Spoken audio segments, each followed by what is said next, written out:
Gumawa kami ng DIY dishwashing liquid. Hi guys! For today's video ay andito nga po tayo sa Shopee para umorder ng DIY dishwashing liquid kit. Ayan. Wise cleaner nga ang ating in-order. At yan guys, i-add to cart na natin. At fresh calamansi flavor nga ang aking in-order. At ayan, pagkatapos nga ay punta na tayo sa cart. Ayan. Para maayos natin yung sa voucher. Click lang natin platform voucher at yung 50 pesos off. Ayan, diba? Sayang kasi, diba guys? 110 yung halaga guys. Naging 60 pesos na lang. Ay free shipping pa siya guys. O diba? San ka pa? 60 pesos lang. May panggawa ka na ng dishwashing liquid.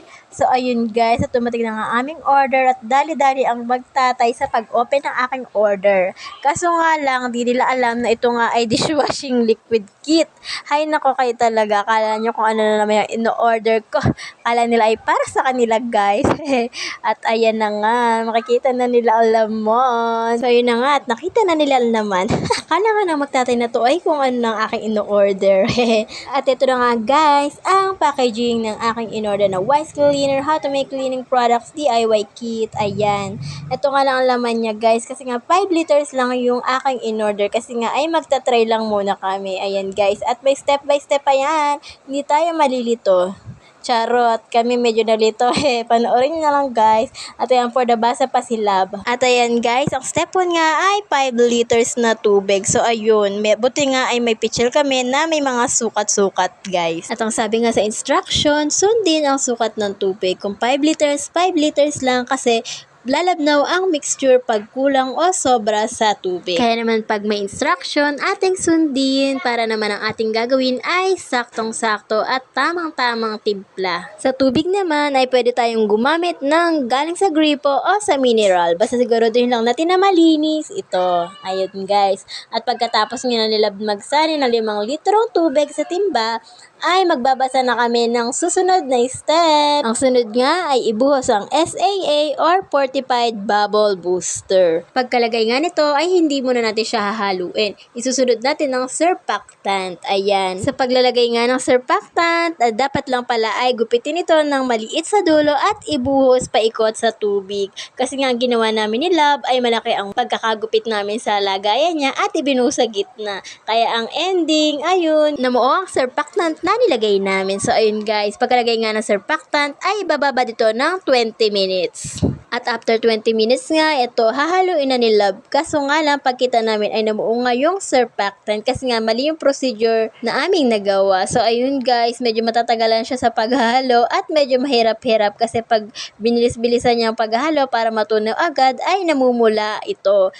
So, ayun guys, kailangan mabagal ang paghahalo para makikita niya yung mga buo-buo at matunaw na ito agad. So, ayun guys, for the ilaw si Love. Kasi nga, sinisigurado niya na wala nang natira na namumuo doon sa aming surfactant na nalagay. At ito na nga guys, isusunod na namin ang Step 3. Isusunod nga na maibuhos ang degreasing agent. Ito nga ay yung pangtanggal sebo. At haya, nilagay na nga ni Love. At ang sunod naman nga ay ang scented gelatin agent with antibac. At ayan guys, ilalagay na natin. Paikot na nga lagi yung ginagawa nila para sure na. Baka may mamuuna naman At ayan, ilalagay na ni Love yung flavor, yung fresh calamansi. Kakatawa guys, sa pag nilagay siya, nag-green na agad siya. O diba? Talaga namang nakakabilib. So ayun guys. O diba, magkakaroon na tayo ng dishwashing liquid. O diba, salamat Shopee. Wise Cleaner, hello. At ayan guys, halo-haloin lang natin. I-mix lang natin mga insan hanggang humalo yung ating flavor na inilagay. At ang ine-next na nga natin ay ang step 4, ang paglalagay ng thickener. Sa paglalagay nga nito ay unti-unti lang itong ibubuhos habang hinahalo ng sobrang bagal hanggang sa maubos at matunaw ito. Napansin nyo ba? Mabilis na yung video ko dito. Kasi nga, ay pag hindi ko to time-lapse, ay hahaba ang aking video at baka iwanan nyo na ako. Charot. Ayan. At ito na ang itsura guys. At pag siguradong tunaw na, tatakpan na nga natin at ipapahinga ang ating mixture ng 24 hours. O siya, see you tomorrow. Joke. At ayan, wala nga kaming takip dito sa aming timba. Kaya ito na lang yung aming mini batcha. At after 24 hours nga, ito na. At yun ang sisilipin ng ating mixture. Excited. Ano kaya ang itsura nito? At ayan na nga, let's open it. 1, 2, 3, go! Charan! Ayan, o diba, itsurang dishwashing na talaga siya. Ang galing-galing, no? At ayan, magsasali na nga kami. Dito na nga muna sa lagayan ng tubig ni Kiana.